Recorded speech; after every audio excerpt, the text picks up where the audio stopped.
Police छाउनी रे chandbali block मतो स्नातक महाविद्यालय आज कॉलेज प्रतिष्ठा उत्सव रही उत्तेजना को दृष्टि रखी व्यापक पुलिस मुतयन होती। पूर्वांचल आईजी समेत भद्रक एसपी एडिशनल एसीपी 4 जन एसडीपीओ 6 जन आईआईसी समेत 15 प्लाटून फोर्स मुतयन होती। सकाळ 7टारू आसंता काली दिन 10टा पर्यंत 163 धारा लागू होती। कॉलेज निकटस्थ पड़िया मतो दिगछिया परमानंदपुर नालगुंडा खेरंगरे 163 धारा जारी करा जायछि। चांदबाली ब्लॉक मतो स्नातक महाविद्यालय आज प्रतिष्ठा दिवस रही।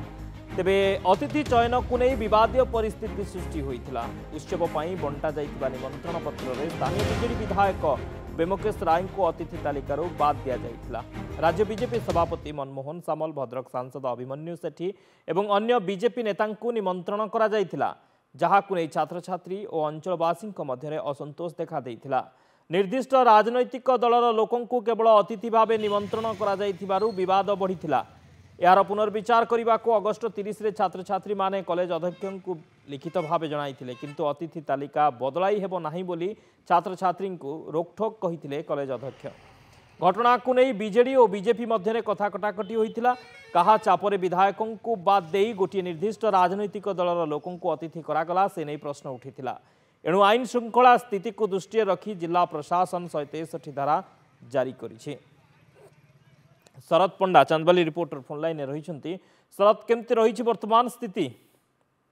देखो तो शक्ति गोटे साधारण जहाँ कि कहुए साधारण कार्यक्रम प्रशासन असाधारण भाव प्रस्तुति जोटा कि पूर्वांचल आईजी समेत 4 जन एसडीपीओ 6 जन आईआईसी एवं 15 प्लाटून पुलिस फोर्स मुतयन करा जायछि एवं कॉलेज परिसर एवं आखपाख अंचल को पुलिस छाउनी रे परिणत करा जायछि। उत्तेजना को दृष्टि रखी एक प्रकार 33 वर्ष प्रतिष्ठा 33तम प्रतिष्ठा दिवस पालन करिवो, किंतु 32 वर्ष है लोक मैंने जानी पारु नथिले, किंतु ए वर्ष एक प्रकार समस्त नजर को आसुची मतो कॉलेज एमती गोटे प्रतिष्ठा दिवस पालन करिछि। एटा एक प्रकार समस्त नजर को आसुची एवं सब उत्तेजना परिस्थिति मध्य लागी रही। लोक माने मध्य गोटे असंतोष देखा देइछि। एभली निष्पत्ति छात्र छात्री जो अध्यक्ष एभली निष्पत्ति को छात्र छात्री बुद्धिजीवी महल रे मध्य माने नापसंद करा जाइछि। शक्ति ओके, एबे उत्तेजना केमती रही? चापा उत्तेजना रही ना टिके शांत रही परिस्थिति?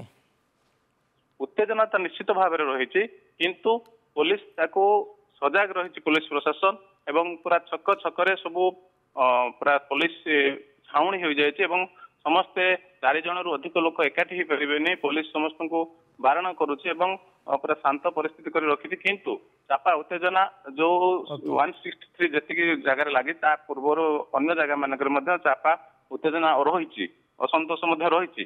कौन आगु कौन हम देखा बाकी रहा 10टा बेले जेहेतु आरंभ अच्छी प्रोग्राम हबार अच्छी कह जाई पारे कौन भी घटी पारे। ओके, बहुत बहुत धन्यवाद शरद समस्त सूचना।